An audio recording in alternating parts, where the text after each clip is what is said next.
نحمده ونصلی علی سید الانبیاء والمرسلین اما بعد فاعوذ باللہ من الشیطان الرجیم بسم اللہ الرحمن الرحیم یا ایہا المزمل قم اللیل الا قلیلا نصفہ وانقص منہ قلیلا او زد علیہ ورتل القرآن ترتیلا انا سنلقی علیک قولا ثقیلا ان ناشئۃ الليل هي اشد وطئا واقوى مقیلا ان لک فی النہار سبحا طویلا وذکر اسم ربک وتبتل الیہ تبتیلا رب المشرق والمغرب لا الہ الا هو فاتخذه وکیلا واصبر على ما يقولون وهجرهم هجرا جمیلا وذرنی والمکذبین اولي النعمة ومهلهم قلیلا ان لدینا انکالا جحیما وطعاما ذا غصة وعذابا ألیما یوم ترجف الارض والجبال وكانت الجبال كثیبا مهیلا انا ارسلنا علیکم رسولا شاہدا علیکم کما ارسلنا الى فرعون رسولا فعصى فرعون رسولا فاخذناه اخذا وبیلا فكيف تتقون ان كفرتم يوما يجعل الولدان شيبا السماء منفطر به كان وعده مفعولا إن هذه تذكرة فمن شاء اتخذ إلى ربه سبيلا إن ربك يعلم أنك تقوم أدنى من ثلث الليل ونصفه وثلثه وطائفة من الذين معك والله يقدر الليل والنهار عليم أن لن تصبحوا تاب عليكم فاقرؤوا ما تيسر من القرآن عليم أن سيكون منكم مرضى وآخرون يضربون في الأرض يبتغون من فضل الله وآخرون يقاتلون في سبيل الله فاقرؤوا ما تيسر منه وأقيموا الصلاة وآتوا الزكاة وأقرضوا الله قرضا حسنا وما تقدموا لأنفسكم من خير تجدوه عند الله هو خيرا وأعظم أجرا واستغفروا الله إن الله غفور رحيم۔ آج ہم سیکھنے کی کوشش کریں گے ممنوع اور مکروہ اوقات جن میں نماز ہم نہیں پڑھ سکتے، جن میں نماز مثلا کہ ہوتی نہیں۔ مکروہ اوقات وہ ہے جن میں کوئی نماز بھی پڑھنا درست نہیں، یعنی ان اوقات میں نہ کوئی فرض نماز اور نہ ہی کوئی دوسری نماز یعنی واجب، نفل، قضا نماز پڑھنی چاہیے۔ سجدہ سہو اور سجدہ تلاوت بھی ان میں جائز نہیں۔ مکروہ اوقات مندرجہ ذیل ہیں۔ حضرت ابن عمر سے روایت ہے کہ رسول اللہ صلی اللہ علیہ وسلم نے فرمایا، نہ کثرت کرے ایک تمہارا آفتاب کے نکلنے کے نزدیک کہ نماز پڑھے اور نہ آفتاب کے ڈوبنے کے نزدیک۔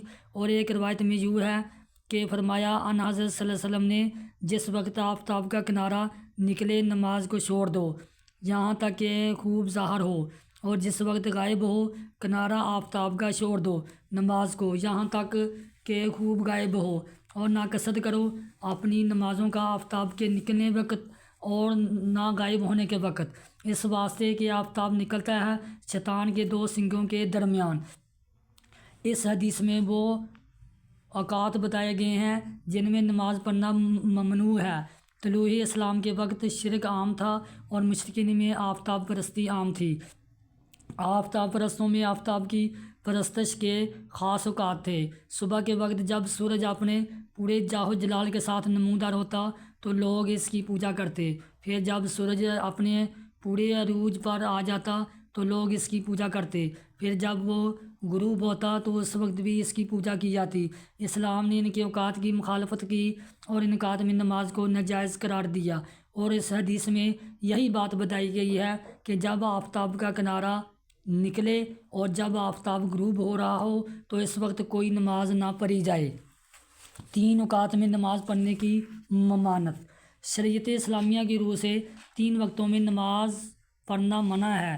اس کے بارے میں رسول اکرم صلی اللہ علیہ وسلم کی حدیث یہ ہے، حضرت عقبہ بن عامر سے روایت ہے کہ رسول اللہ صلی اللہ علیہ وسلم ہم کو 3 وقتوں میں نماز پڑھنے سے منع فرماتے تھے، یا دفن کریں ہم ان میں اپنے مردوں کو وقت نکلتے آفتاب کے یہاں تک کہ ظاہر ہو، اور دوپہر کے قائم ہونے کے وقت یہاں تک کہ مائل ہو آفتاب، اور اس وقت کے ڈوبنے کی طرف مائل ہو یہاں تک کہ ڈوب جائے۔ ان 3 اوقات میں نہ نماز پڑھنا جائز ہے اور نہ ہی مردوں کو دفن کرنا جائز ہے۔ ان اوقات کی تفصیل حسب ذیل ہے۔ طلوع آفتاب۔ طلوع آفتاب اس سے کہا جاتا ہے جب سورج نکلنا شروع ہوتا ہے اور جب تک وہ پوری طرح نکل کر روشن نہ ہو جائے اس وقت تک نماز جائز نہیں۔ طلوع کے بارے میں علماء کا کہنا ہے کہ آفتاب کا کنارہ ظاہر ہونے سے اس وقت تک کہ اس پر نگاہ خیرہ ہونے لگے، اور اس کی مقدار کنارہ چمکنے سے 20 منٹ تک ہے۔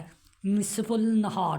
نصف النہار کا مطلب سورج کا پورے عروج پر آنا ہے۔ یہ وقت بھی سورج پرستشوں کی پوجا کا ہے، لہذا اس وقت بھی اسلامی عبادات ممنوع ہے۔ غروب آفتاب یعنی اس وقت سے کہ آفتاب پر نگاہ ٹھہرنے لگے قرض آفتاب ڈوب جانے تک یہ وقت بھی 20 منٹ ہے۔ ممنوع اوقات کے متعلق شرعی مسائل۔ رواداری کے تحت اگر کوئی صبح کی نماز آفتاب نکلنے کے وقت پڑھ رہا ہو تو اسے نماز پڑھتے وقت منع نہ کیا جائے، کیونکہ اس میں حکمت یہ ہے کہ وہ کہیں بالکل ہی نماز ترک نہ کر دے۔ اس لیے حکم ہے کہ بعد نماز کہہ دیا جائے کہ نماز نہیں ہوئی۔ آفتاب طلوع ہونے کے بعد پھر قضا نماز پڑھنی چاہیے۔ جنازہ اگر اوقات ممنوعہ میں لایا گیا تو اسی وقت پڑھیں، کوئی کراہت نہیں۔ کراہت اس صورت میں ہے کہ جنازہ تیار ہوتے ہوئے بھی یہاں تک تاخیر کی کہ وقت کراہت آ گیا۔ ان اوقات میں قضا نماز بھی ناجائز ہے، اور اگر قضا شروع کر لی تو واجب ہے کہ توڑ دے، اور غیر مکروہ وقت میں قضا نماز پڑھنی چاہیے۔ ان وقتوں میں نفل نماز شروع کی تو وہ نماز واجب ہو گئی، مگر اس وقت پڑھنا جائز نہیں، لہذا واجب ہے کہ توڑ دے اور وقت کامل میں قضا کرے، اور اگر پوری کر لی تو گناہ گار ہوا اور اب قضا واجب نہیں۔ ان اوقات میں تلاوت قرآن مجید بہتر نہیں، بہتر یہ ہے کہ ذکر و درود شریف میں مشغول رہے۔ ان اوقات میں آیت سجدہ پڑھی تو بہتر یہ ہے کہ سجدے میں اتنی دیر تاخیر کر لے کہ کراہت کا وقت جاتا رہے، اور اگر وقت مکروہ ہی میں کر لیا تو بھی جائز ہے، اور اگر وقت غیر مکروہ میں آیت سجدہ پڑھی تھی تو وقت مکروہ میں سجدہ کرنا مکروہ تحریمی ہے۔ اس روز کی عصر کی نماز نہیں پڑھی تو اگرچہ آفتاب ڈوبنے والا ہو تو نماز پڑھ لے، مگر اتنی تاخیر کرنا حرام ہے۔ حدیث میں اس کو منافق کی نماز فرمایا، تو اگر گزرے ہوئے دن کی نماز عصر اس وقت قضا کرے گا صحیح نہ ہوگی۔ نوافل پڑھنے کے اوقات۔ وہ اوقات جن میں نوافل پڑھنا منع ہے وہ حسب ذیل ہیں۔ ان اوقات میں فرائض و واجبات و نماز جنازہ و سجدہ تلاوت کی بھی اجازت نہیں ہے۔ طلوع فجر سے طلوع آفتاب تک کے اس درمیان میں 100 رکعت سوا 2 رکعت سنت فجر کے کوئی نفل نماز جائز نہیں۔ یوں ہی نماز فجر کے بعد سے طلوع آفتاب تک اگرچہ وقت وسیع باقی ہو، اگرچہ سنت فجر فرض سے پہلے نہ پڑھی تھی اور اب پڑھنا چاہتا ہو تو جائز نہیں۔ اقامت سے ختم جماعت تک نفل و سنت پڑھنا مکروہ تحریمی ہے، البتہ اگر نماز فجر قائم ہو چکی اور سنت فجر نہیں پڑھی اور جانتا ہے کہ سنت پڑھے گا جب بھی جماعت مل جائے گی، اگرچہ قعدہ میں شرکت ہوگی، تو حکم ہے کہ جماعت سے الگ سنت فجر پڑھ کر شریک ہو، اور سنت کے خیال سے اگر جماعت ترک کر دی تو یہ ناجائز و گناہ ہے، اور باقی نمازوں میں اتنی بھی اجازت نہیں۔ عصر کی نماز کے بعد غروب آفتاب تک کوئی نفل جائز نہیں۔ غروب آفتاب سے فرض مغرب تک بھی نوافل پڑھنا منع ہے۔ جس وقت امام اپنی جگہ سے خطبہ جمعہ کے لیے کھڑا ہوا، اس وقت سے فرض جمعہ ختم ہونے تک، یہاں تک کہ جمعہ کی سنتیں بھی نہیں پڑھ سکتا۔ عین خطبہ کے وقت اگرچہ وہ عید ہو، بلکہ اس وقت قضا بھی ناجائز ہے، مگر صاحب ترتیب کے لیے خطبہ جمعہ کے وقت قضا کی اجازت ہے۔ ہاں، جمعہ کی سنتیں شروع کی تھیں کہ امام خطبہ کے لیے اپنی جگہ سے اٹھا تو 4 رکعتیں پوری کر لیں۔ نماز عیدین سے بیشتر خواہ گھر میں پڑھے یا عیدگاہ و مسجد میں پڑھے، نوافل پڑھنا جائز نہیں۔ نماز عیدین کے بعد عیدگاہ یا مسجد میں، البتہ گھر میں پڑھنا مکروہ نہیں۔ عرفات میں جو ظہر و عصر ملا کر پڑھتے ہیں اور ان کے درمیان کی اور بعد میں نوافل پڑھنا بہتر نہیں۔ مزدلفہ میں جو مغرب اور عشاء جمع کیے جاتے ہیں، فقط ان کے درمیان میں، ہاں بعد میں نفل و سنت پڑھنا مکروہ نہیں۔ فرض کا وقت تنگ ہو تو ہر نماز یہاں تک کہ سنت فجر و ظہر مکروہ ہے۔ جس بات سے دل بٹے اور دفع کر سکتا ہو، اس سے بے دفع کیے ہر نماز مکروہ ہے، مثلاً پخانے یا پیشاب یا ریاح کے غلبہ کے وقت۔ ہاں، اگر وقت جاتا دیکھے تو پڑھ لے، مگر پھیرے یوں ہی کھانا سامنے آ گیا اور اس کی خواہش ہو تو اس وقت خواہش کو پورا کرنے کے بعد نوافل پڑھے۔ اوقات نماز کے متعلق دیگر مسائل۔ نماز میں مقررہ وقت سے تاخیر کرنے کی ممانعت۔ نماز کو وقت پر ادا کر لینا زیادہ اچھا ہے، کیونکہ دنیا کے کام کاج میں مصروف رہنے سے نماز کے قضا ہونے کا خطرہ ہوتا ہے۔ پھر رسول اکرم صلی اللہ علیہ وسلم نے فرمایا کہ میرے بعد ایسے حاکم اور امام آئیں گے جو نماز کے اوقات میں تاخیر کریں، اور ایسے ائمہ کو آپ نے پسند نہیں کیا۔ اس کے بارے میں آپ کی احادیث یہ ہیں، حضرت عبادہ بن سامت سے روایت ہے کہ میرے لیے رسول اللہ صلی اللہ علیہ وسلم نے فرمایا، میرے بعد امراء ہوں گے، ان کو بہت سی چیزیں مشغول رکھیں گی نماز سے، یہاں تک کہ اس کا وقت جاتا رہے گا، تم نماز وقت پر پڑھ لو۔ ایک آدمی نے کہا، اے اللہ کے رسول، میں ان کے ساتھ نماز پڑھ لوں؟ فرمایا ہاں۔ ابو داؤد شریف۔ حضرت قبیصہ بن وقاص سے روایت ہے کہ رسول اللہ صلی اللہ علیہ وسلم نے فرمایا، میرے بعد تمہارے حاکم ہوں گے جو نماز کو تخیر سے پڑھیں گے، پس وہ تمہارے لیے فائدہ ہے اور ان پر وبال ہے، ان کے ساتھ نماز پڑھو جب تک کہ وہ قبلہ کی طرف نماز پڑھیں۔ ایک وقت میں دو نمازیں پڑھنا۔ شریعت اسلامیہ میں ہر نماز کی ابتدا اور انتہا کا وقت مقرر ہے، لہٰذا اس مقررہ وقت سے پہلے یا اس کے بعد تخیر کی اجازت نہیں، کیونکہ ارشاد باری تعالیٰ ہے کہ مسلمانوں پر مقررہ وقت پر نماز فرض کی گئی ہے، لہٰذا مقررہ وقت کو ترک کرنا جائز نہیں۔ مقررہ وقت کے بارے میں حضرت عبداللہ بن مسعود رضی اللہ تعالیٰ عنہ کا قول ہے کہ مجھے اس ذات کی قسم کہ جس کے سوا کوئی معبود نہیں، کہ رسول خدا صلی اللہ علیہ وسلم نے ہر نماز اس کے مقررہ وقت میں پڑھی، البتہ ظہرین، عرفہ اور عشائیں مزدلفہ، یعنی عرفہ کی ظہر و عصر اور مزدلفہ کی مغرب و عشاء کے سوا دو نمازوں کا سفر یا حضر میں قصداً ایک وقت میں جمع کرنا ہرگز کسی طرح جائز نہیں۔ قرآن عظیم و احادیث صحیح اس کی ممانعت پر سند ہے، اور صحابہ کرام و اجلاء ائمہ تابعین و قابر تبع تابعین رضوان اللہ تعالیٰ علیہم اجمعین کا یہی مسلک ہے۔ جمع بین الصلاتین، یعنی دو نمازیں ملا کر پڑھنے کی دو صورتیں ہیں۔ پہلی صورت یہ ہے کہ ہر نماز اپنے وقت میں واقع ہو مگر ادا میں مل جائیں، جیسے ظہر اپنے آخری وقت میں پڑھی کہ اس کے ختم پر وقت عصر آ گیا، اب فوراً عصر اول وقت میں پڑھ لی، تو اس طرح دونوں اپنے اپنے وقت میں پڑھی گئیں مگر فعلاً و صورتاً مل گئی۔ اسی طرح مغرب میں دیر کی یہاں تک کہ شفق ڈوبنے کو تھی، اس وقت پڑھی، ادھر فارغ ہوتے ہی شفق ڈوب گئی، عشاء کا وقت ہو گیا، وہ پڑھ لی، تو اس طرح سفر یا مرض میں کر لینا جائز ہے۔ ہمارے علماء کرام رضی اللہ تعالیٰ عنہ بھی اس کی رخصت دیتے ہیں، مگر جمع سوری کا جواز صرف مرض و سفر پر مقصور نہیں بلکہ بے وقت شدت بارش بھی اجازت ہے۔ مثلا ظہر کے وقت مینا برستا ہو تو انتظار کر کے آخر وقت حاضر مسجد ہوں، جماعت ظہر ادا کریں اور وقت عصر پر تعین ہوتے ہی جماعت عصر ادا کر لیں کہ شاید بارش کی شدت اور بڑھ جائے اور مسجد میں حاضری سے مانع آئے، تو اس صورت میں جائز ہے۔ دو نمازوں کو ایک وقت میں پڑھنے کی دوسری صورت یہ ہے کہ ایک نماز دوسری کے وقت میں پڑھی جائے۔ پھر اس کی مزید دو صورتیں ہیں، جمع تقدیم کے وقت کی نماز مثلا ظہر یا مغرب پڑھ کر اس کے ساتھ ہی متصلاً بلا فصل پچھلے وقت کی نماز مثلا عصر یا عشاء پیشگی پڑھ لی، اور جمع تخیر کے پہلی نماز مثلا ظہر یا مغرب کو باوصف قدرت و اختیار اٹھا رکھی کہ جب اس کا وقت نکل جائے گا پچھلی نماز مثلا عصر یا عشاء کے وقت میں پڑھ کر اس وقت کی ادا کریں گے۔ یہ دونوں صورتیں بحالت اختیار صرف حاجیوں کو صرف عصر عرفہ اور مغرب مزدلفہ میں جائز ہے، اول میں جمع تقدیم اور دوم میں جمع تخیر یا ظہر عصر وغیرہ کسی شے کی تخصیص نہیں۔ جتنی نمازوں تک جہاد میں مشغولی یا مرض کی شدت یا غشی وغیرہ کے سبب قدرت نہ ملے، نچار سب مؤخر رہیں گی، جس طرح حضور پنور صلی اللہ تعالیٰ علیہ وسلم و صحابہ کرام رضی اللہ تعالیٰ عنہ نے غزوہ خندق میں ظہر عصر مغرب عشاء سب عشاء کے وقت پڑھی۔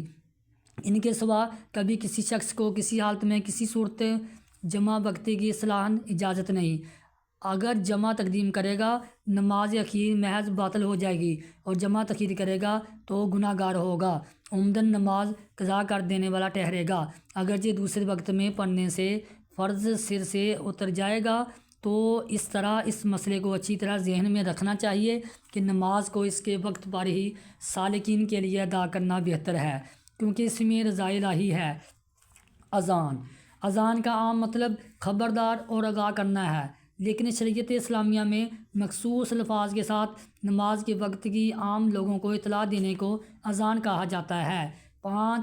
فرض نمازوں اور جمعہ کی نماز کے لیے اذان کہنا ضروری ہے، لیکن یہ خیال رکھنا چاہیے کہ جس نماز کی اذان کہی جائے اس نماز کا وقت ہو۔ اذان سنت ہے لیکن اس کی تاکید فرض جیسی ہے۔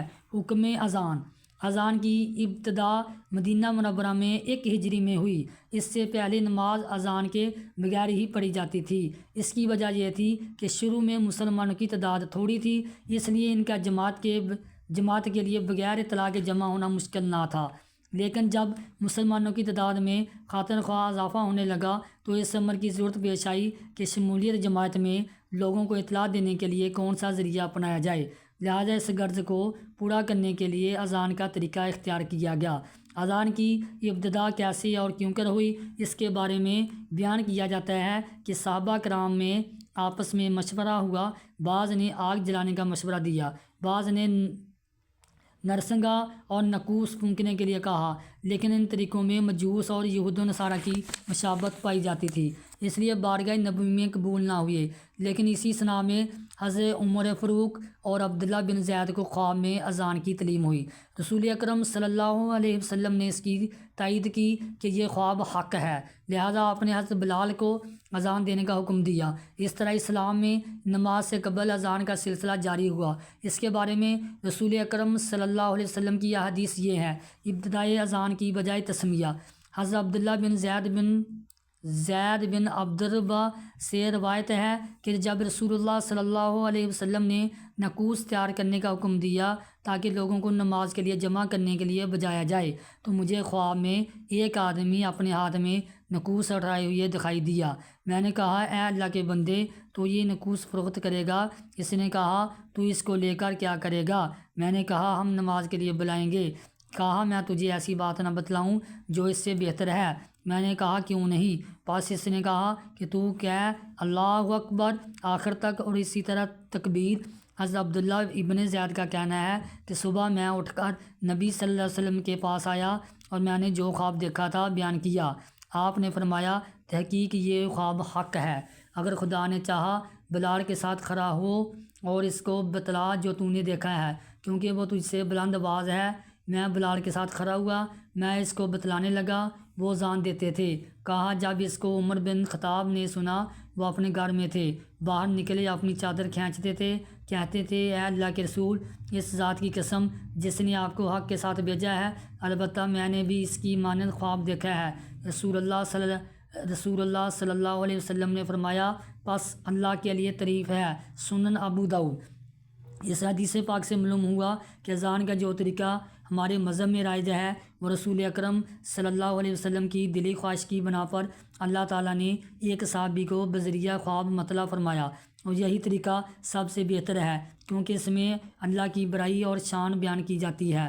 اذان کی ابتدا کے بارے میں حضرت ابن عمر کا بیان ہے کہ مدینہ منورہ میں جب مسلمان آباد ہو گئے تو اس وقت نماز کے لیے لوگوں کو بلانے کی ضرورت پیش آئی، تو حضرت عمر کے کہنے پر اذان کا سلسلہ جاری ہوا۔ حضرت ابن عمر سے روایت ہے کہ مسلمان جب مدینہ آئے نماز کے لیے وقت کا اندازہ لگایا کرتے تھے اور کوئی بھی نماز کے لیے بلاتا نہیں تھا۔ ایک دن انہوں نے اس کے متعلق بات چیت کی، بعض نے کہا نصارہ کی طرح نکوس بجاؤ، اور بعض نے کہا یہودیوں کی مانند سینگ۔ عمر نے کہا، تم ایک آدمی کیوں نہیں بھیجتے جو نماز کی آواز دے؟ نبی صلی اللہ علیہ وسلم نے حضرت بلال کو فرمایا کہ کھڑے ہو کر نماز کے لیے آواز دو۔ حکم قرآن۔ اور اس شخص سے احسن بات کس شخص کی ہے جو اللہ کی طرف بلائے اور نیک کام کرے اور کہے کہ میں مسلمانوں میں سے ہوں۔ اگرچہ قرآن پاک کی اس آیت میں اذان کا صریحاً حکم نہیں بلکہ اللہ کی طرف بلانے کا عام حکم ہے، لیکن بعض اہل بصیرت کے نزدیک اس آیت کا اطلاق اذان پر ہوتا ہے کیونکہ اذان خدا کی طرف واضح بلاوا ہے۔ اذان کہنے کے بارے میں رسول اکرم صلی اللہ علیہ وسلم کا حکم۔ رسول اکرم صلی اللہ علیہ وسلم کی کئی ایک حدیث ایسی ہیں جن میں آپ نے نماز سے قبل اذان کہنے کا حکم دیا، لیکن سب سے زیادہ مشہور اور کبھی حدیث حسب ذیل ہے۔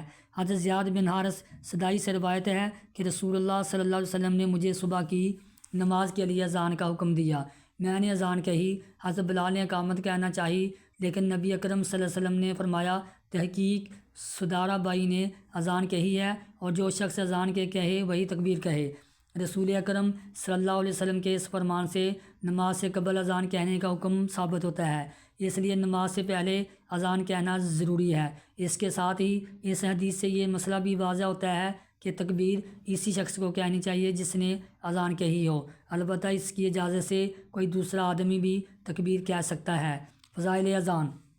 اذان کہنے اور سننے کے بے شمار فضائل ہیں، اور اس کے بارے میں رسول اکرم صلی اللہ علیہ وسلم کی بے شمار احادیث ہیں، جن میں سے چند ایک حسب ذیل ہیں۔ اذان کہنے والے کی بخشش۔ حضرت عقبہ بن عامر سے روایت ہے کہ رسول اللہ صلی اللہ علیہ وسلم نے فرمایا، تیرا رب بکریوں کے چرواہے سے تعجب کرتا ہے، پہاڑ کی چوٹی میں نماز کے لیے اذان کہتا ہے اور نماز پڑھتا ہے۔ اللہ تعالیٰ فرماتا ہے، میرے اس بندے کی طرف دیکھو، مجھ سے ڈرتے ہوئے اذان کہتا ہے اور نماز پڑھتا ہے، میں نے اپنے بندے کو بخش دیا اور میں نے اس کو جنت میں داخل کیا۔ بارگاہ رب العزت میں اذان کہنے والے کا بڑا مرتبہ ہے، اور جو شخص اذان پڑھتا ہے اللہ تعالیٰ اسے بخش دیتا ہے، لیکن اذان کہنے کے ساتھ دوسرے نیکی کے کام کرنے بھی ضروری ہیں۔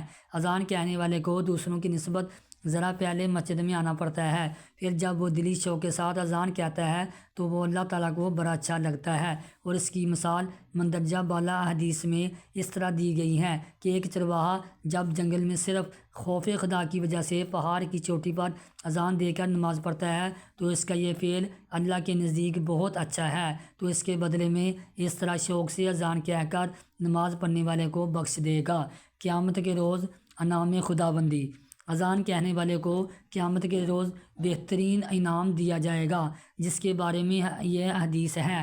حضرت ابن عمر سے روایت ہے کہ رسول اللہ صلی اللہ علیہ وسلم نے فرمایا، 3 شخص مشک کے ٹلوں پر ہوں گے قیامت کے دن، ایک غلام جس نے اللہ تعالیٰ کا حق ادا کیا اور اپنے مالک کا حق، اور وہ شخص کہ قوم کا امام ہے اور وہ اس سے راضی ہے، اور تیسرا وہ شخص کہ اذان دیتا ہے ہر دن اور رات 5 نمازوں کے لیے۔ روایت کیا اس کو ترمذی نے، اور کہا یہ حدیث غریب ہے۔ مشک ایک خوشبو ہے جو انسان کے لیے باعث فرحت ہے۔ آخرت میں جس شخص کو یہ خوشبو انعام کے طور پر عطا ہوگی وہ اس کی کامیابی اور فلاح کی دلیل ہوگی۔ لہذا فرمایا گیا کہ قیامت کے روز 3 شخصوں کو مقام فرحت حاصل ہوگا، اور وہ ہے ان کا مشک کے ٹیلوں پر بیٹھنا، اور ان تینوں میں ایک شخص وہ بھی ہوگا جو ہر روز اذان دیتا ہے۔ قیامت کے روز اذان سرفرازی کا نشان ہوگا۔ قیامت کے روز اذان کہنے والے عام لوگوں سے قدر بلند اور سرفراز ہوں گے۔ اس کے بارے میں رسول اکرم صلی اللہ علیہ وسلم کی فرمودہ حدیث میں یہ بات بتائی گئی ہے کہ جو لوگ اذان کہتے ہیں وہ قیامت کے روز دوسروں سے سر بلند ہوں گے۔ اذان سے شیطان کا دور بھاگنا۔ حضرت ابو ہریرہ سے روایت ہے کہ رسول اللہ صلی اللہ علیہ وسلم نے فرمایا، جب نماز کے لیے اذان کہی جاتی ہے شیطان پیٹ پھیر کر بھاگ جاتا ہے، اس کے لیے ناپسند آواز ہوتی ہے، اذان نہیں سنتا، جب اذان ختم ہو جاتی ہے آ جاتا ہے، جب تکبیر کہی جاتی ہے پیٹھ دے کر بھاگتا ہے، جب تکبیر ختم ہو جاتی ہے آ جاتا ہے، یہاں تک کہ آدمی اور اس کے دل میں وسوسے ڈالتا ہے، کہتا ہے فلاں بات یاد کر، فلاں بات یاد کر، جو اس کو پہلے یاد نہیں ہوتی، یہاں تک کہ آدمی کو پتہ نہیں چلتا کہ اس نے کس قدر نماز پڑھی۔ اذان کے کلمات میں ایسا رعب اور ایسی ہیبت ہے کہ جب شیطان اللہ تعالیٰ کی تعریف میں اذان کے رعب دار کلمات سنتا ہے تو دور بھاگ جاتا ہے، چونکہ شیطان انسان کا ازلی دشمن ہے، اس لیے اسے یہ بالکل اچھا نہیں لگتا کہ اللہ کے بندے اللہ کی تعریف کریں۔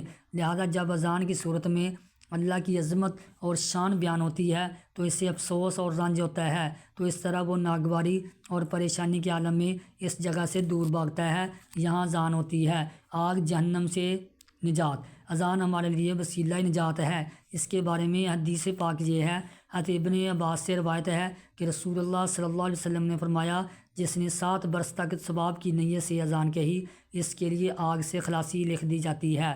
اس حدیث میں یہ بتایا گیا ہے کہ جو شخص 7 برس تک مسلسل اذان دیتا رہے تو اللہ تعالیٰ اسے اس نیکی کے باعث عذاب جہنم سے نجات دے گا، کیونکہ جو شخص اذان دیتا ہے وہ نماز بھی پڑھتا ہے، اور نماز چونکہ ہمیں نیکیوں پر مائل رہنے کی ترغیب پیدا کرتی ہے، تو اس طرح انسان مکمل طور پر اطاعت الہی میں آ کر آخرت میں کامیاب و کامران ہو جاتا ہے، اور یہی کامیابی عذاب دوزخ سے خلاصی کا باعث بنے گی۔ کلمات اذان۔ الفاظ اذان کے متعلق حدیث مصطفیٰ۔ جو الفاظ اذان میں ادا کیے جاتے ہیں حسب ذیل ہے۔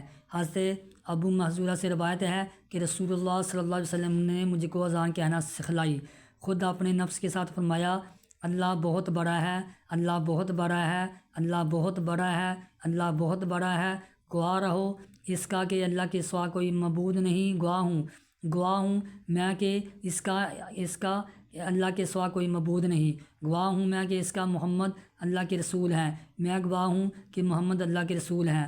آؤ تم نماز پر، آؤ تم نماز پر، آؤ کامیابی پر، آؤ کامیابی پر۔ اللہ بہت بڑا ہے، اللہ بہت بڑا ہے، نہیں کوئی معبود مگر اللہ کے۔ اذان میں ہر کلمہ جفت کہا جائے اور سنت کے مطابق اذان کہنے کا یہی طریقہ ہے جو مندرجہ بالا ہے، لہٰذا اگر ان کلمات میں کوئی شخص اضافہ کرے تو وہ خلاف سنت ہوگا۔ اذان کہنے کا طریقہ۔ اذان کہنے والے کو مؤذن کہا جاتا ہے۔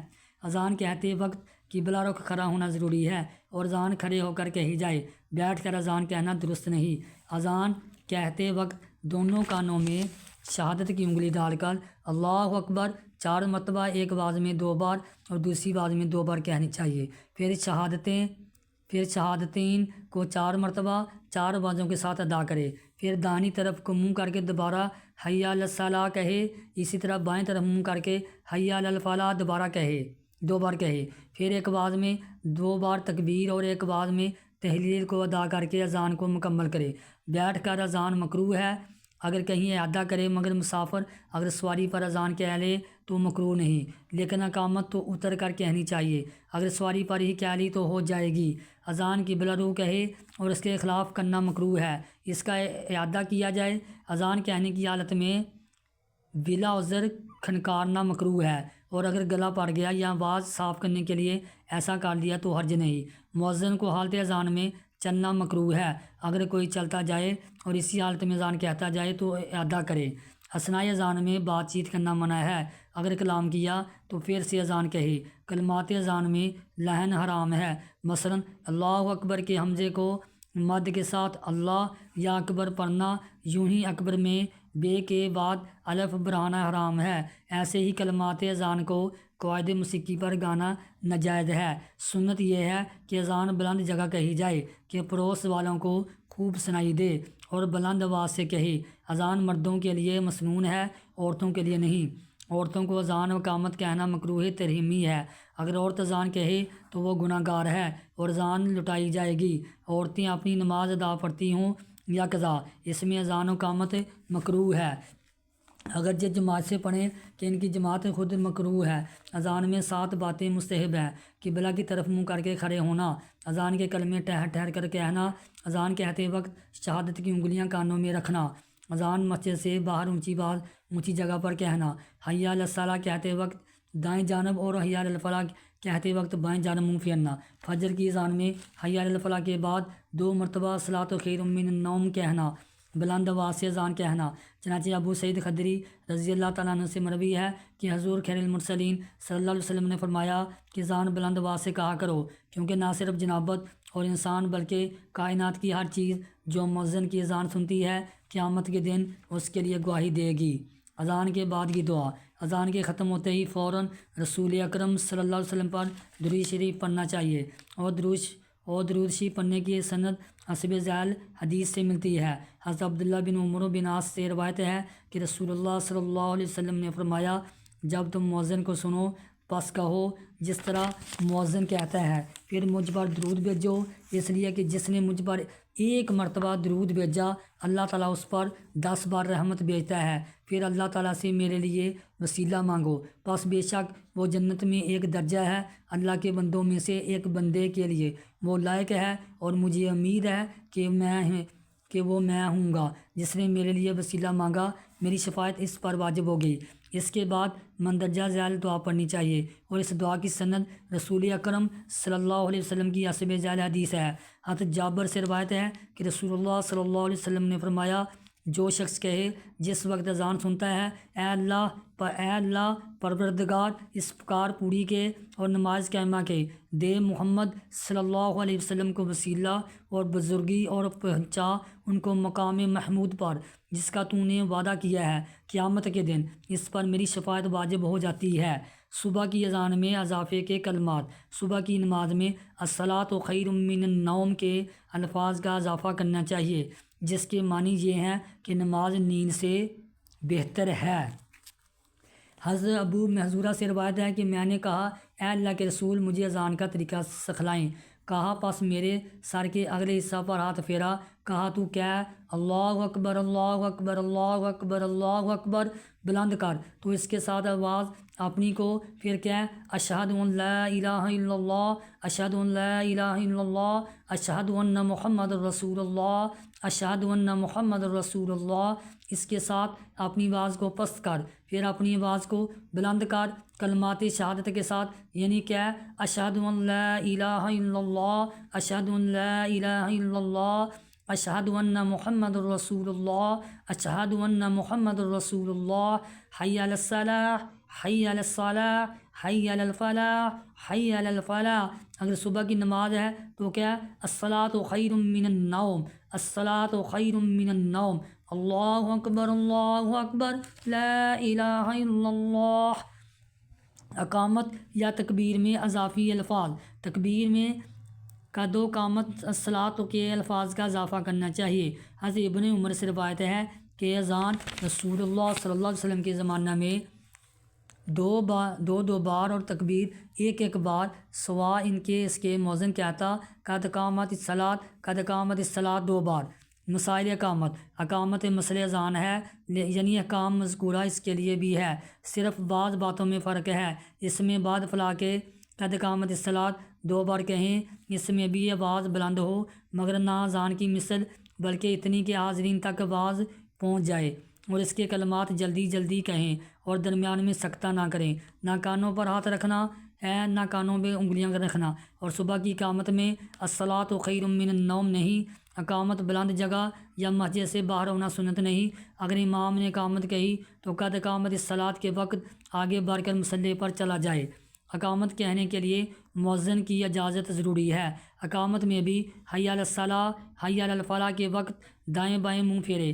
اقامت کی سنیت اذان کی بے نسبت زیادہ موقد ہے۔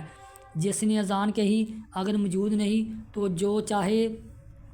جو چاہے اقامت کہہ لے، اور بہتر امام ہے اور مؤذن موجود ہے تو اس کی اجازت سے دوسرا کہہ سکتا ہے کہ یہ اسی کا حق ہے، اور اگر بے اجازت کہی اور مؤذن کو ناگوار ہوا تو مکروہ ہے۔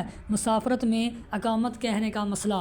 مسافر نے اذان و اقامت دونوں نہ کہی یا اقامت نہ کہی تو مکروہ ہے، اور اگر صرف اقامت پر اکتفا کیا تو کراہت نہیں، بلکہ مگر اولا یہ ہے کہ اذان بھی کہے اگرچہ تنہا ہو یا اس کے سبب ہمراہ ہی وہی موجود ہو۔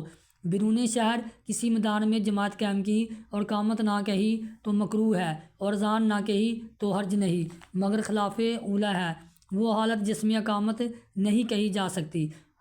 جنب محدث کی اقامت مکروہ ہے مگر ادا نہ کی جائے گی، بخلاف اذان کے جنب اذان کہے تو دوبارہ کہی جائے، اس لیے کہ اذان کی تکرار مشروع ہے اور اقامت دو بار نہیں۔ آداب اقامت کے وقت کوئی شخص آیا تو اسے کھڑے ہو کر انتظار کرنا اچھا نہیں، بلکہ بیٹھ جائے۔ جب حی علی الفلاح پر پہنچے اس وقت کھڑا ہو، یونی جو لوگ مسجد میں موجود ہیں وہ بھی بیٹھے رہیں، اس وقت اٹھیں جب مکبر حی علی الفلاح پر پہنچے۔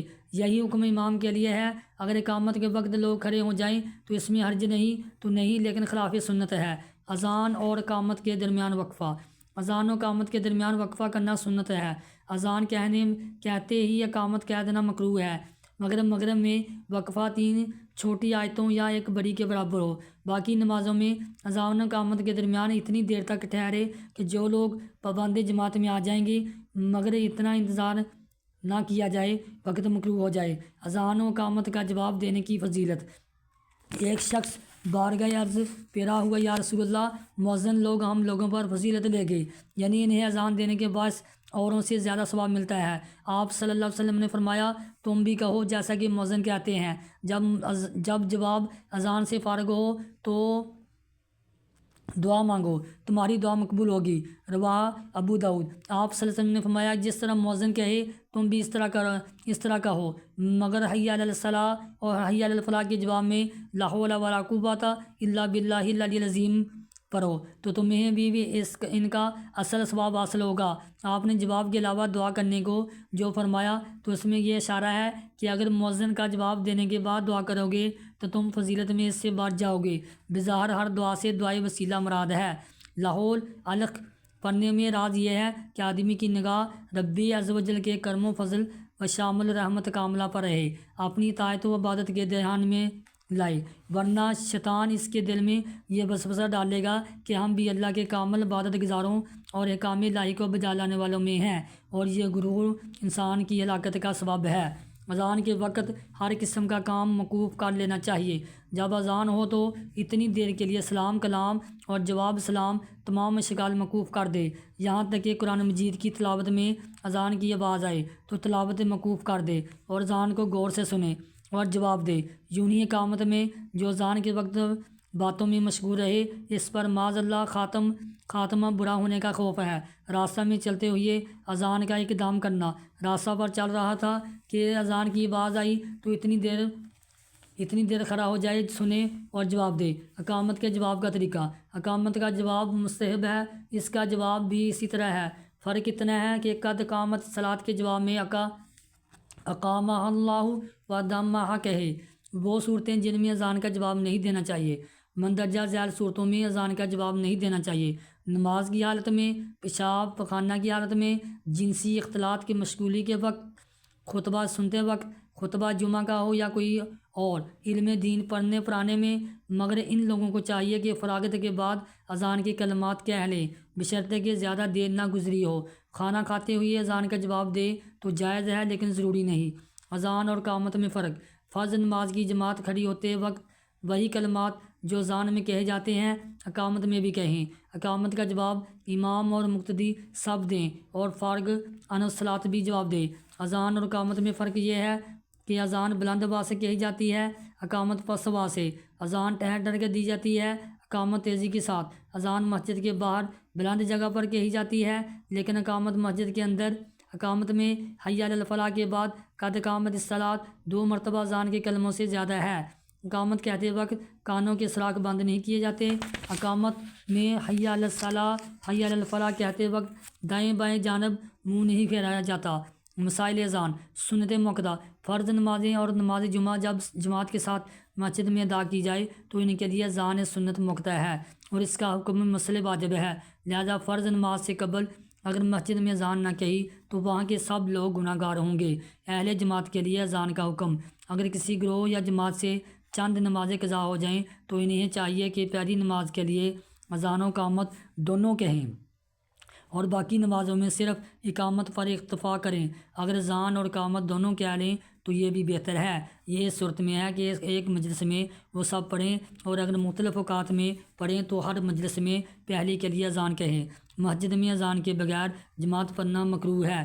مسجد میں بلا اذان و اقامت جماعت پڑھنا مکروہ ہے۔ قضا نماز مسجد میں پڑھے تو اذان نہ کہے۔ جو کوئی گھر میں نماز پڑھے تو اس کے لیے وہاں کی مسجد کی اذان کافی ہے، لیکن کہہ لینا مستحب ہے۔ اذان نماز کے وقت میں کہنے کا حکم۔ وقت ہونے کے بعد اذان کہی جائے، قبل از وقت کہی گئی یا وقت ہونے سے پہلے اذان کہنا شروع کر دی تو اس طرح اذان نہ ہوئی۔ اذان کا وقت مستحب وہی ہے جو نماز کا ہے، یعنی فجر میں روشنی پھیلنے کے بعد اور مغرب اور جاڑوں کی ظہر میں اول وقت اور گرمیوں کی ظہر اور ہر موسم کی عصر و شام میں نصف وقت گزرنے کے بعد، مگر عصر میں اتنی تاخیر نہ ہو کہ نماز پڑھتے پڑھتے وقت مکروہ آ جائے، اور اگر اول وقت اذان ہوئی اور آخر وقت میں نماز ہوئی تو بھی سنت اذان ادا ہو جائے گی۔ اوصاف مؤذن۔ اذان کہنے کا اہل وہ ہے جو اوقات نماز پہچانتا ہو اور جو وقت نہ پہچانتا ہو تو وہ اس ثواب کا مستحق نہیں جو مؤذن کے لیے ہے۔ مستحب یہ ہے کہ مؤذن مرد عاقل، صالح، پرہیزگار، عالم بالستہ، صاحب وجاہت، لوگوں کے احوال کا نگران ہو، اور جو جماعت سے رہ جانے والے ہوں اس کو زجر کرنے والا ہو، اذان پر مداومت کرتا ہو، اور ثواب کے لیے اذان دیتا ہو، یعنی اذان پر اجرت نہ لیتا ہو۔ اگر مؤذن نبینہ اور وقت بتانے والا کوئی ایسا ہے کہ صحیح بتا دے تو اس کا اور آنکھ والے کا اذان کہنا یکساں ہے۔ اذان کے نااہل حضرات: خنثی، فاسق، شرابی، پاگل، ناسمجھ بچے، جنب کی اذان مکروہ ہے۔ ان سب کی اذان کا اعادہ کیا جائے۔ اعادہ نماز میں دوبارہ اذان کہنے کی ضرورت نہیں۔ لوگوں نے مسجد میں جماعت کے ساتھ نماز پڑھی، بعد کو معلوم ہوا کہ وہ نماز صحیح نہ ہوئی تھی اور وقت باقی ہے تو اسی مسجد میں جماعت سے پڑھیں اور اذان کا اعادہ نہیں، اور اگر وقت میں وقفہ نہ ہو تو اقامت کی بھی حاجت نہیں، اور زیادہ وقفہ ہو تو اقامت کہے، اور وقت جاتا رہا تو غیر مسجد میں اذان و اقامت کے ساتھ پڑھیں۔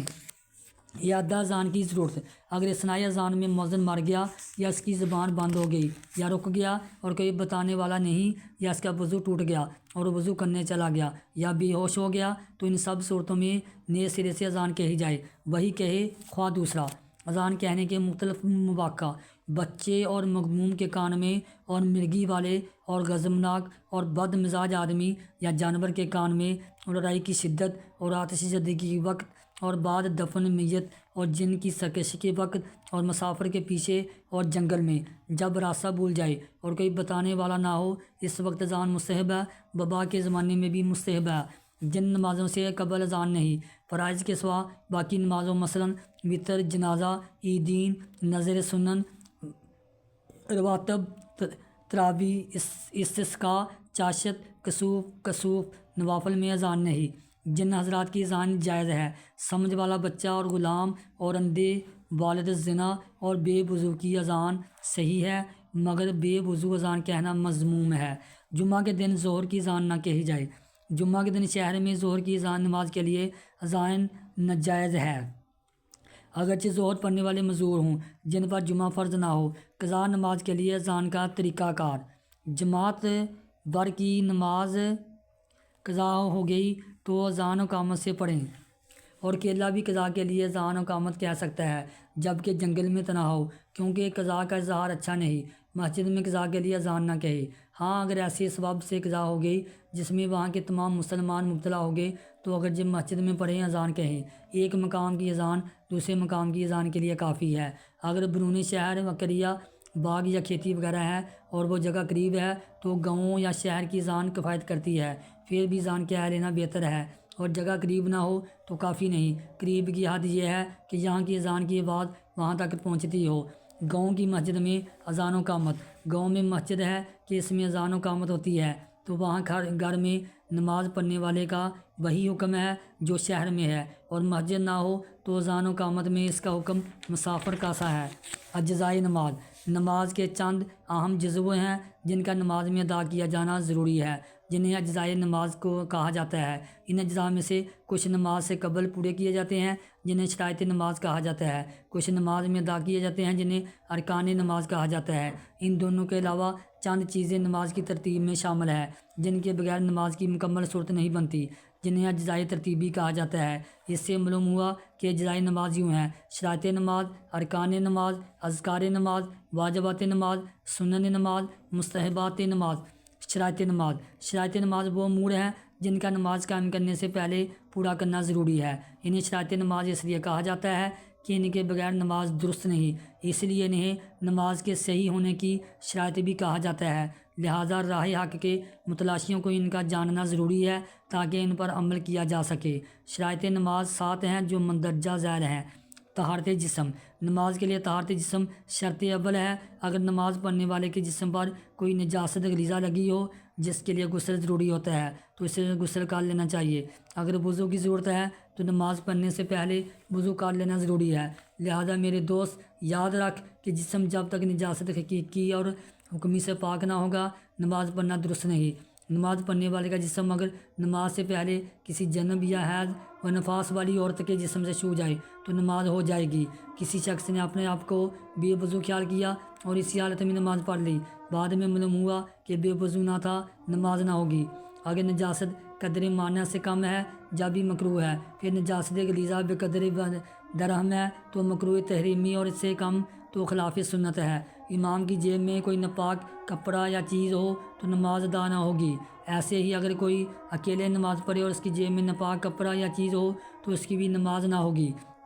ان مسائل سے معلوم ہوا کہ نماز پڑھنے سے پہلے طہارت جسم یعنی بدن کا پاک صاف ہونا ضروری ہے۔ یہی وجہ ہے کہ اہل تقویٰ اور صوفیہ اس شرط کا خاص خیال رکھتے ہیں۔ 5 طرح سے انسان کا جسم ناپاک ہو جاتا ہے اور ان صورتوں میں غسل کر کے اپنے آپ کو پاک کرنا فرض ہے۔ اگر کوئی ان صورتوں میں پاکیزگی حاصل کیے بغیر نماز پڑھ لے تو وہ گناہ گار ہوگا۔ بیداری کی حالت میں اگر انسان کے جسم سے ناپاک مادہ نکل کر جسم پر لگ جائے تو اس صورت میں نہا کر اپنے آپ کو پاک کرنا ضروری ہے۔ جماعت سے غسل فرض ہو جاتا ہے۔ اگر کوئی اس حالت میں ناپاک جسم سے نماز پڑھے گا تو گناہ گار ہوگا۔ احتلام سے بھی انسانی جسم ناپاک ہو جاتا ہے، لہذا اس صورت میں بھی جسم پاک کیے بغیر اگر کوئی نماز پڑھے گا تو نماز نہ ہوگی۔ حیض سے غسل فرض ہو جاتا ہے، اس لیے حیض کی حالت میں ناپاک جسم سے نماز پڑھنے سے عورت گناہ گار ہوگی۔ نفاس کی صورت میں بھی جسم کو پاک کر کے نماز پڑھنی چاہیے۔ لباس کا پاک ہونا، نماز پڑھنے سے پہلے لباس کا پاک ہونا ضروری ہے، یعنی نماز پڑھنے والے نے جو کپڑے پہن رکھے ہوں وہ سب پاک صاف ہونے چاہیے۔ قمیض، شلوار، ٹوپی، کوٹ، شیروانی، چادر، کمبل، دستانے، جرابیں، غرض نمازی نے جو چیز بھی پہنی ہو اس کا پاکیزہ ہونا ضروری ہے، ورنہ نماز نہ ہوگی، کیونکہ ارشاد باری تعالیٰ ہے وَثِيَابَكَ فَطَّهِّرْ، اپنے کپڑوں کو پاک صاف رکھو۔ اگر نمازی کا کپڑا یا جسم نماز کے دوران بقدر مانع ناپاک ہو گیا اور 3 تسبیح کا وقفہ ہوا، نماز نہ ہوئی۔ اور اگر نماز شروع کرتے وقت کپڑا ناپاک تھا یا کسی ناپاک چیز کو لیے ہوئے تھا اور اسی حالت میں شروع کر لی اور اللہ اکبر کہنے کے بعد جدا کیا تو نماز نہ ہوگی۔ اگر کوئی کپڑا 1/4 سے زیادہ نجس ہوا اور دھونے کے لیے پانی نہ ملے تو اس سے نماز پڑھنا اس صورت میں جائز ہے، جبکہ اس کے پاس کوئی اور پاک کپڑا نہیں ہے تو اسی میں نماز پڑھ لینا جائز ہے اور بعد میں اعادہ کی ضرورت نہیں۔ کسی کا کپڑا دھوبی کے پاس جاتا رہے اور دھوبی کسی دوسرے کا کپڑا اس کو بدل کر دے دے تو اس کپڑے کو لینا اور اس سے نماز پڑھنا اس صورت میں درست ہے، جبکہ اپنا کپڑا جو گم ہو گیا اس کپڑے سے اچھا تھا یا مساوی تو اس کے استعمال میں لانا اور اس سے نماز پڑھنا درست ہے، اور اگر اپنا خراب تھا اور یہ اچھا تو درست نہیں۔ کامل تحقیق و تفتیش کے بعد بھی نشان نہ ملے، اگر خود حاجت مند ہے تو استعمال کرے ورنہ صدقہ کر دے۔ مرد کا ریشمی لباس پہن کر یا مرد اور عورت میں سے کسی کا ایسے کپڑے میں نماز پڑھنا جس میں کسی جاندار کی تصویر ہو مکروہ تحریمی اور واجب العادہ ہے۔ اگر امام کے سر پر امامہ کی بجائے ٹوپی ہو تو نماز مکروہ نہیں ہوتی، البتہ اگر کوئی شخص بدون امامہ کے گھر سے نہ نکلتا ہو تو ایسے شخص کے لیے نماز ہی میں بلا امامہ مکروہ ہے، خواہ امام ہو یا نہ ہو۔ غرض کراہت اس لیے کے لیے ہے جو بلا امامہ مجموعہ میں نہ جاتا ہو، جو بلا امامہ جاتا ہو اس کے لیے مکروہ نہیں۔ رسول اکرم صلی اللہ علیہ وسلم نے فرمایا 5 چیزوں سے کپڑے کو دھویا جاتا ہے: پخانہ، پیشاب، قے، خون اور منی سے۔ ایسے ہی ایک مرتبہ خولہ بنت یسار نے عرض کیا یا رسول اللہ، ہمارے پاس ایک ہی کپڑا ہوتا ہے، اس میں حیض آتا ہے۔ آپ صلی اللہ علیہ وسلم نے فرمایا کہ پاکی کے بعد خون کی جگہ کو دھو کر اسی کپڑے میں نماز پڑھو۔ میں نے عرض کیا اگر اس کا داغ ختم نہ ہو تو آپ صلی اللہ علیہ وسلم نے فرمایا پانی سے دھو لینا کافی ہے اور اس کا نشان تمہیں کچھ نقصان نہ پہنچائے گا۔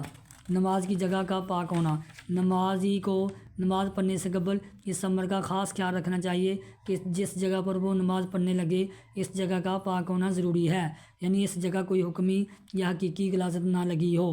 جگہ سے مراد زمین کا وہ حصہ ہے جو نمازی نماز پڑھتے وقت گرتا ہے۔ خالی زمین کا پاک صاف ہونا بھی ضروری ہے، اور اگر اس پر چٹائی یا مصلح ڈالا گیا ہو تو جگہ کے ساتھ چٹائی اور مصلح کا پاک ہونا بھی ضروری ہے۔ اگرچہ نماز صحیح ہونے کے لیے صرف نماز والی جگہ کا پاک ہونا شرط ہے، لیکن ایسی جگہ نماز پڑھنا اچھا نہیں جو پاک تو ہے لیکن اس کے قریب ہی غلاظت ہے اور اس کی بو پھیل رہی ہو۔ پاک صاف جگہ کے بارے میں رسول اکرم صلی اللہ علیہ وسلم کی حضرت عائشہ سے روایت کردہ حدیث یہ ہے: رسول اکرم صلی اللہ علیہ وسلم نے محلوں میں مسجدوں کے بنانے اور ان کو پاک صاف اور خوشبودار رکھنے کا حکم دیا۔ ایک اور مقام پر حضرت سمرہ سے روایت ہے کہ رسول اکرم صلی اللہ علیہ وسلم نے فرمایا کہ ہم کو محلوں میں مسجدیں بنانے اور ان کی اصلاح کرنے اور انہیں پاک صاف رکھنے کا حکم دیتے تھے۔ ان حدیث سے معلوم ہوا کہ نماز کی جگہ کا پاک ہونا ضروری ہے۔ اگر ناپاک زمین پر کپڑا بچھا کر نماز پڑھے تو نماز نہیں ہوگی، کیونکہ جگہ ناپاک ہے۔ البتہ چھت، تخت، برف اور پول پر نماز پڑھ لینا جائز ہے اگر وہاں کی جگہ پاک ہو۔ ایسے ہی کشتی، جہاز اور ریل پر بھی نماز پڑھنا جائز ہے، البتہ 7 جگہوں پر نماز پڑھنا منع ہے۔ ناپاک جگہ: ذبح خانہ، قبرستان، سڑک اور شارع عام، غسل خانہ، اونٹ بیٹھنے کی جگہ، بیت اللہ شریف کے اوپر۔ اگر لکڑی کے تختے یا بچھی ہوئی اینٹوں یا پتھر پر یا ایسی ہے کسی موٹی یا سخت چیز پر نماز پڑھیں، بشرطے کہ اس کا وہ رخ جس پر نماز پڑھی پاک ہو تو نماز ہو جائے گی، دوسرا رخ ناپاک ہو تو کچھ مذائقہ نہیں۔ اور اگر پتلے کپڑے پر نماز پڑھی تو اس کے دوسرے رخ پر نجاست تھی تو نماز نہ ہوگی۔ اگر کپڑا دوہرا ہو اور دونوں تہیں آپس میں سلی ہوئی ہوں نہ ہوں، اور اوپر والی تہ اتنی موٹی ہو کہ نیچے کی نجاست کا رنگ یا بو محسوس نہ ہوتا ہو تو نماز ہو جائے گی، اور اگر دونوں تہیں سلی ہوئی ہوں تو احتیاط اس میں ہے کہ اس پر نماز نہ پڑھیں۔ چھت، خیمہ، سائبان اگر نجس ہو اور مصلی پر لیے کھڑے ہونے میں سرگوں لگیں جب بھی نماز نہ ہوگی۔ مصلی کے بدن پر نجس کبوتر بیٹھا نماز ہو جائے گی۔ جس جگہ نماز پڑھے اس کے طاہر ہونے سے مراد موضوع سجود قدم کا پاک ہونا ہے۔ جس چیز پر نماز پڑھتا ہو اس کے سب حصہ کا پاک ہونا شرط صحت نماز نہیں۔ اگر ایک قدم کی جگہ پاک تھی، دوسرا قدم جہاں رکھے گا ناپاک ہے، اس لیے اس نے اس پاؤں کو اٹھا کر نماز پڑھی ہو گئی۔ ہاں، بے ضرورت ایک پاؤں پر کھڑے ہو کر نماز پڑھنا مکروہ ہے۔ ستر پوشی: جسم پر لباس پہننے کو ستر پوشی کہا جاتا ہے۔ یہ ایک فطری تقاضا ہے کہ جسم کو گرمی، سردی اور بارش کے اثرات سے بچانے کے لیے چھپایا جائے۔ اس کے علاوہ ہر انسان میں اللہ تعالیٰ نے یہ شعور پیدا کر رکھا ہے کہ وہ اپنی شرمگاہ کو چھپانا ضروری سمجھتا ہے، کیونکہ لباس انسان کی زینت ہے۔ لہذا لباس کے بارے میں ارشاد باری تعالیٰ ہے کہ اے نسل آدم، ہم نے تمہیں لباس دیا تاکہ تم اس سے شرمگاہوں کو چھپاؤ اور یہ تمہارے لیے زینت ہو۔ اس آیت سے معلوم ہوا کہ لباس انسان کے لیے ضروری ہے، اور پھر خاص کر نماز کے لیے ستر پوشی از حد ضروری ہے۔ اس لیے بلا وجہ برہنہ نہیں رہنا چاہیے، کیونکہ ایک مرتبہ رسول اکرم صلی اللہ علیہ وسلم نے فرمایا کہ تم کبھی برہنہ نہ رہو، کیونکہ تمہارے ساتھ وہ ہیں جو تم سے کبھی جدا نہیں ہوتے، سوائے قضاء حاجت اور مباشرت کے وقت۔ ایک اور مقام پر آپ نے فرمایا کہ برہنہ کوئی بیت اللہ کا طواف نہ کرے، بخاری۔ اس سے معلوم ہوا کہ برہنہ رہنا اچھی بات نہیں۔ مرد اور عورت کا ستر: مرد کے لیے ناف اور گھٹنوں کے درمیانی حصہ کو چھپانا فرض ہے، کیونکہ اس کے بارے میں رسول اکرم صلی اللہ علیہ وسلم کا ارشاد گرامی ہے کہ حضرت ابو ہریرہ سے روایت ہے کہ رسول اللہ صلی اللہ علیہ وسلم نے فرمایا، کوئی شخص تم میں سے ایک کپڑے میں نماز نہ پڑھے جبکہ اس کے کندھوں پر اس سے کوئی چیز نہ ہو۔ حضرت سلمہ بن اکوع سے روایت ہے کہ میں نے کہا، اے اللہ کے رسول، میں شکار کھیلتا ہوں، کیا ایک ہی قمیض میں نماز پڑھ لوں؟ فرمایا، ہاں، گنڈی لگا لے اگرچہ کانٹے کے ساتھ۔ حضرت ابو ہریرہ سے روایت ہے، ایک آدمی ایک مرتبہ اپنی چادر لٹکائے ہوئے نماز پڑھ رہا تھا۔ رسول اللہ صلی اللہ علیہ وسلم نے فرمایا، جا اور وضو کر۔ وہ گیا اور اس نے وضو کیا۔ ایک آدمی نے کہا، اے اللہ کے رسول، آپ نے اس کو وضو کرنے کا کیوں حکم دیا ہے؟ فرمایا، وہ نماز پڑھ رہا تھا اور اس نے ازار لٹکائی ہوئی تھی، اور اللہ تعالیٰ اس شخص کی نماز قبول نہیں کرتا جو چادر لٹکائے ہوئے نماز پڑھے۔ حضرت عائشہ سے روایت ہے کہ رسول اللہ صلی اللہ علیہ وسلم نے فرمایا، بالغہ عورت کی نماز اوڑھنی کے بغیر نہیں ہوتی۔ حضرت ام سلمہ سے روایت ہے، اس نے رسول اللہ صلی اللہ علیہ وسلم سے سوال کیا کہ عورت کرتے اور اوڑھنی میں نماز پڑھ لے جبکہ اس میں تہربند نہ ہو؟ فرمایا، جب کرتا پورا ہو اور اس کے قدموں کی پشت کو ڈھانکے۔ ستر چھپانا: جسم کا وہ حصہ جس کا چھپانا فرض ہے اسے ستر کہا جاتا ہے۔ مرد کے لیے ناف سے لے کر گھٹنے تک چھپانا فرض ہے۔ عورت کے لیے ہتھیلی، پاؤں اور چہرے کے علاوہ پورے جسم کا چھپانا فرض ہے۔ ستر کے مسائل حسب ذیل ہیں۔